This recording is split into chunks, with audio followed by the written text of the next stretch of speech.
Hello and welcome.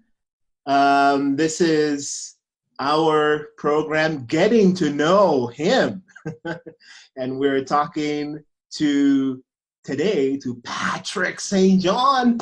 I'm so happy to introduce him, and we'll have an opportunity to get to know him. As I mentioned in our other episode, I did a little series on St. Ignatius, getting to know him for those who didn't know his story or those who would like to learn more about him. But there are stories that sometimes are ignored or even completely removed from our history. And I referred specifically to Black lives and Black contribution to the society. And so I thought it would be really wonderful for us to be able to hear and get to know Black Jesuits who have lived and who worked in our society and who contribute to our society, giving us an opportunity to simply tell our stories so you get to know us a little bit more. And so welcome, Patrick St. John. It is wonderful to have you with us.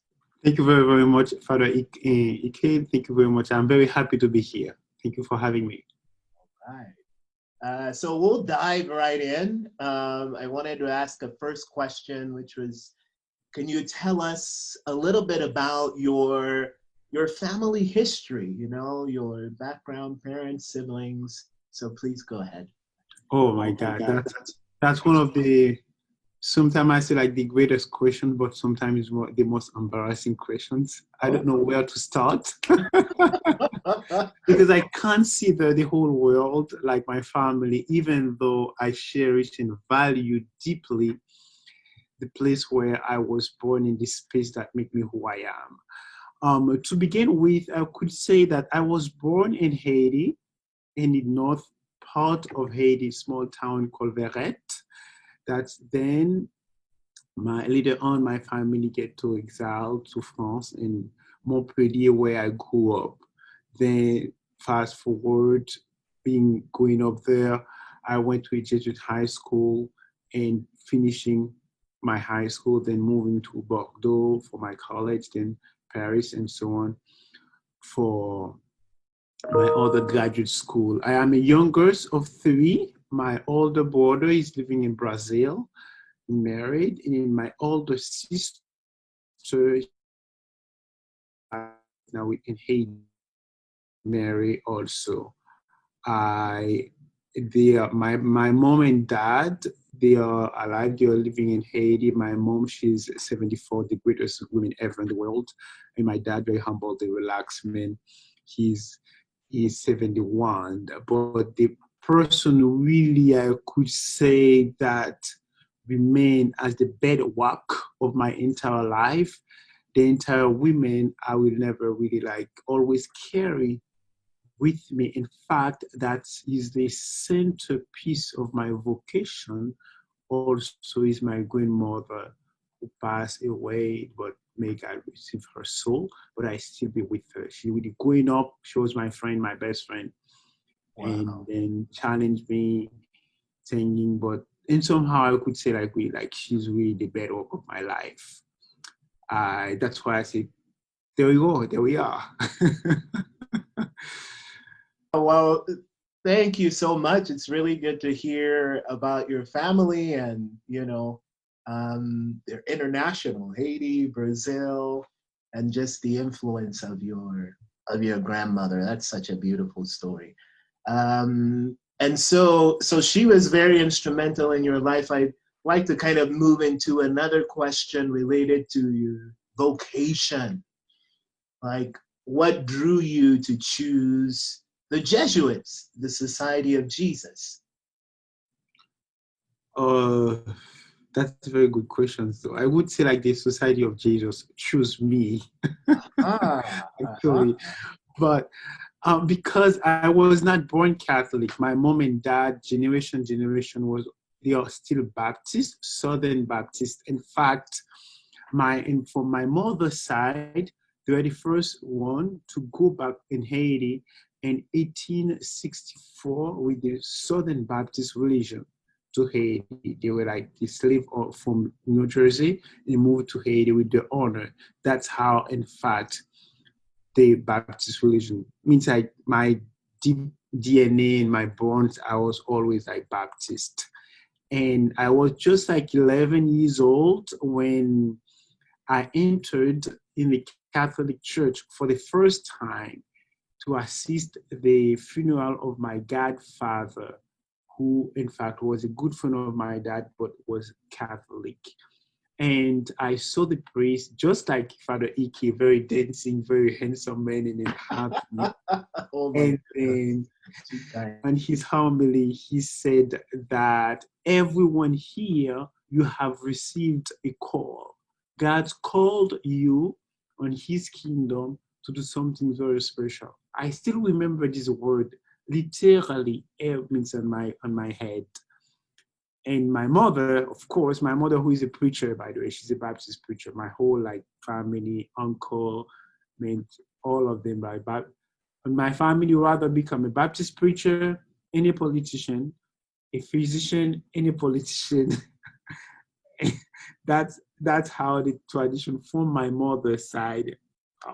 This is the reason why my mother, she's really like the women preacher, but don't mess with her. But anyway, and when I said that to her after the funeral, she said, well, the priest was talking about people who want to be priests in the Catholic Church. You're not Catholic. You cannot do that. And stop it there, okay? Yes, sir. Okay, we got it there. Wow. Yes, ma'am.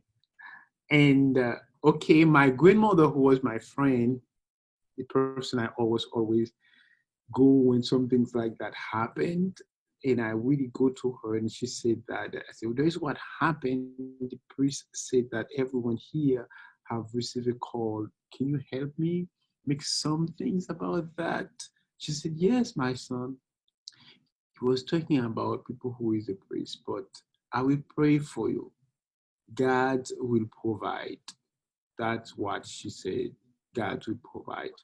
Great. And then fast forward, going to high school, and she was a very, very good friend of the Jesuits because my grandmother was also like the consulate for the Haitian government in Paris. That's how she met the Jesuits. In fact, she was working in a movement to receive the Vietnamese immigrant that was getting to Paris back then. Uh-huh. That's how being very, very involved. And then it's being said, I was never confirmed that with her, that my grandmother worked closely with Father Aupe even before Father Aupe founded the JRS. That when Father Aupe used to go down to Paris, give talks, and then do community organizing to support the migrant from Vietnam. That's how my grandmother get to know them, even though she was a preacher, but she was really like, she liked the Jesuits because of the the engagement, their dedication to social justice. Wow. And Incredible. those are like what really has been in our bones and our DNA growing up. And I still remember that when I was growing up as a boy, my grandmother has a foundation in Haiti. It's still working today. All of us, when I was 5 years old, I had like three kids. Like they called me dad. They were like older than me. That means I have to save money to pay the school for this kid in Haiti, and I have to save money to buy them gifts. These are like how, and somehow we were always involved deeply in social justice in Wow. my family, and they still doing that. Uh, And that's how my grandmother connected with the Jesuits. And that's how she was insisted that we go to a Jesuit school. In high school, I went to a Jesuit school and I get to know them. I still remember I was the only black guy in the school oh. and all white. I enjoyed it. And then I really didn't know anything, actually. Really? But Uh-huh. as a kid, I think I was like, I was, that's why I like this word in Spanish, they call latoso. It's kind of like very hyperactive kids, very annoying kids. I Uh-huh. was always like that. And Uh, at my school, which was like which has been closed, in fact, in oh, Collège de Beauboeuf de Montpellier, was like the Jesuit school, very old, about more than 200 years old, but because of vocation and so on, they give it to the archdiocese, and the archdiocese closed it down. But uh, anyway, that's how I get to know the Jesuit. They come to me, they choose me, huh. because first of all, I was type of the troublemaker in the school, because if you first came in my class, you don't let me do your homework, you are gonna get in trouble. Because if I don't, because I was always getting finish my homework, do everything, and I just like sit boring in the class. And then the nuns who was like teaching me, they give me a Bible to read. I said, I know this thing because in my house we have to read a whole chapter every night and memorize the verse and everything. I'm a Southern Baptist. Please give me a break with these things. I have to memorize the verse and everything. She said, read the Bible because you don't have anything to do. And then that's how the Uh-huh. Jesuits saw me like so annoying in my class. Uh, And then they come to me, and then I end up having this Gilles Charbonneau. This wonderful guy. He was the youngest Jesuit in the community. He was 71 years old. He became my best friend at 71 years old. And then he always come to me, and that's how we end up talking about the Jesuit, asking him all of the questions I wanted. Then at 16, when I graduated at 16, because they skipped me a couple of classes, I don't know why, but and then I graduated. smarter. They're He, smart. I don't know, but that's what they say. Oh, how much do I believe that? It's true. Uh-huh. And then I told him, hey, if it's like the way you are, guys, I would like to be like you. And then say, oh yes, yes, okay, let's make it happen then. We began signing papers and everything, but my mother did not never wanted me to go with the Jesuit. My grandmother did. Ah. Then my grandmother was like suffering with like high blood pressure and so on, and she retired from the government and she ended up going back in Haiti and she died. But since no one on my parents' mom and dad did not want to sign for me, I did not join the society at 16, and then go to Bordeaux, begin college, and then after that continue going for graduate school, moving to Congo, Kinshasa, and then go back to Italy and Brazil and Haiti and Spain also for other graduate school, because my background is in psychoanalysis and Ah. finishing in Mexico. Ah. That's when I was in Mexico, and I said, I think now is time to make these things happen. And I pray, and then effectively I came here on a scholarship from University of Chicago, and then for research and so on, and then studying English, and that's how I met the society, the Midwest province in Chicago, and they choose me and then I choose them. Since then we are in love so far. We're in this discernment because Yeah. our life is a deep discernment, and that's what we do every single day. Means I renew my vows every day I wake up. And I'm very grateful to my grandmother, very grateful to St. Ignatius, very grateful to God, and very grateful to all my brothers. That's how I give my vocation story in 20 minutes. Wow. Thank you so much. That is really, really amazing. And hearing about, wanting to enter at 16 and all that, some of the obstacles, but then God sort of, wanted you, chose you, and then even the influence of that 71-year-old who became your best friend. Oh We my all God. have one. Yes, no, absolutely, absolutely. Thank you. So I wanted to also ask something related to just your passion. You've talked about some of your studies, maybe that's part of it, but what's your value? What drives you? What, yeah, something in that regard. I think I am really someone who live for love and by love. Hmm. Hmm. That's what guided me. That's what is my philosophy, and that's what wake me up on the bed, and that's what really put me back at night. Hmm. Um, Hmm.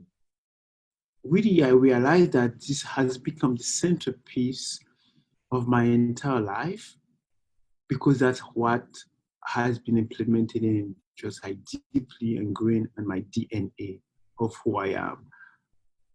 Means like I left home when I was like 16 years old. If without love, I don't know what I would have done. People have received me and loved me. And I've always been loved in my entire life by home and in schools and other friends. This is the reason why I devoured myself to give this back because that's what I have been received. This is the reason why I dedicate myself to be this one because that's how I see others for who they are. I really love allow me to see, create this perspective to try to understand everyone that crossed my path as a subject, an element, a person through whom I can see the source of love who is Christ and who can interconnected me to him. My faith would have become very weak, perhaps even inexistent, if I never had the experience to encounter Christ and those I meet. Uh, Others, are the one who help me maintain my faith. This faith, it does not sustain anywhere else but on the Christic love that made each person, no matter who you are, your shape, your color, your language, but the center of the one who really like give me life. I get energy when I find this face who say Christ is here. Because this is the person like who is the priest, prophet, and king that came to really refer me and help me to understand who is this truly love that I believe in. mm, mm. This Wow. is my philosophy. Mm-hmm, mm-hmm. Thank you so much. That's wonderful. It's kind of all about what the Lord Jesus was about. I'm thinking of the Great Commandment and how that was just so central. But what a beautiful way, sort of, as what wakes you up in the morning, what drives you, and how you approach people. Wow, that's a beautiful gift. Um, So now the question I had is about just your current mission in the Society of Jesus. So, what is your what are you doing now as a member of the Society of Jesus? Uh, Now I have been missioned here. I was missioned here to Creighton University in Omaha, Nebraska. Is a very very great school where I've been missioned to teach and do counseling with the students. I'm teaching right now, and I'm an adjunct professor at the school for uh, School of Science, School of Art and Science, and the Department of Psychology, and also I will be helping student affair for counseling, and perhaps if it's possible, go hand and with other pieces. But I really really like my mission, and we are very very great Jesuits here in the community, and is a very, very good city here. In fact, I said that when I came here, I was amazed to see like people in Omaha saying hello because I'm from Chicago. Hey, we don't have time for that. Means like we were like everybody have your own business in Chicago. Means we enjoy it and we don't have anything against you, but at the same time, give us a break. It's just like people in LA, right? No, I'm just kidding. People in LA are very, very kind, wonderful people. I love LA. But here, when I came here in Omaha, Mhm. people just like say hello. I said, wow, this is nice. And when I go biking, I said, everybody's like, I said, please, can you give me a break? I'm biking, but they want to very, very the friendliness. That's what I think make it very, very happy. That's where I am right now, and this is where my mission is in Quitting University. Okay, very wonderful. And so, kind of almost getting towards the end. My goodness, but we're living in this current context of a pandemic, and of course, this real fight towards racial equity. And so I just wanted to know your opinion, given this context that we are in, like what we can do to kind of move forward, make some progress on these issues and this pandemic, just within the Society of Jesus, also just for our families and in the wider society. What you like to say about that? Uh, I think myself being like a subject of love was always by loving. I always see everything really in this light of hope. I think never before with our generation never had this opportunity we have right now.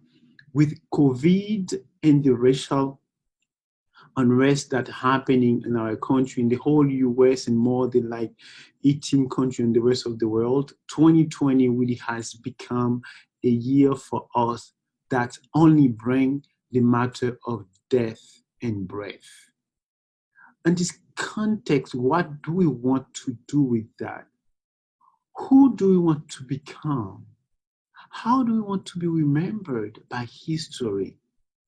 20 years from now, when someone is talking about you, and then the kids will read on books from high school and college, how do we want to be remembered?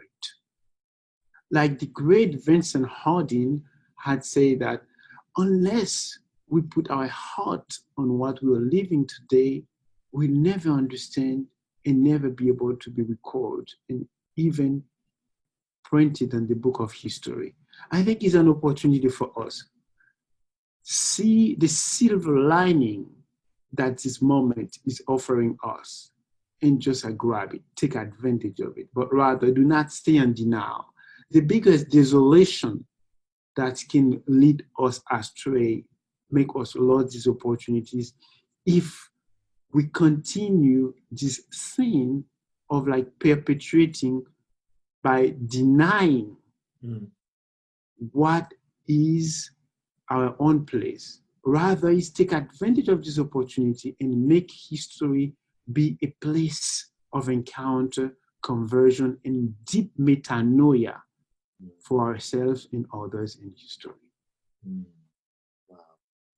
Thank you so much, Patrick St. John. I would love to just carry on and hear a lot more. This has been a really wonderful conversation. Thank you for giving us the opportunity to hear some of your story and the wonderful work that you're doing, and this call to love and to seize this opportunity to really create and do something new and beautiful and hopefully move us forward. Um, Thank you so much, Patrick. I don't know if there's any last words you may want to say or anything else that is on your mind right now, but this is really, this has been a beautiful conversation, so I appreciate it. Father Utko, you sound very French because the French people always asking the last word. In fact, the other day I was giving an interview to one. I said, please, can you help me? Give me a break. Last word. But anyway, no, I want to say thank you, really. Thank you to you for this opportunity. I'm here available anytime. Please feel free to come and let's pray with each other. Means let's remember what the Catholic Church teaching asking us to do, and especially and the teaching of the Church, like in paragraph 1356, the Catechism, he asks us to remain in solidarity and see others as one in as Christ and be pro-life. Technically, right now, even in the context of the Black Lives Matter, this BLM that, again, we help us to reaffirm our vocation and our call as people of Christ. And remember that this is a matter of faith and life. I think that's what we need to remember. And then remember, history always has an eye on us. How do we want to be seen by history? Wow. A legacy. Live, love, a legacy that will leave, That's really wonderful. Wow. Once again, Patrick St. John, thank you so much. And blessings on your mission there at Creighton. Continue to do the wonderful work for the greater glory of God. Thank you very much. Thank you very much to all of you, and in many blessings. Appreciate you.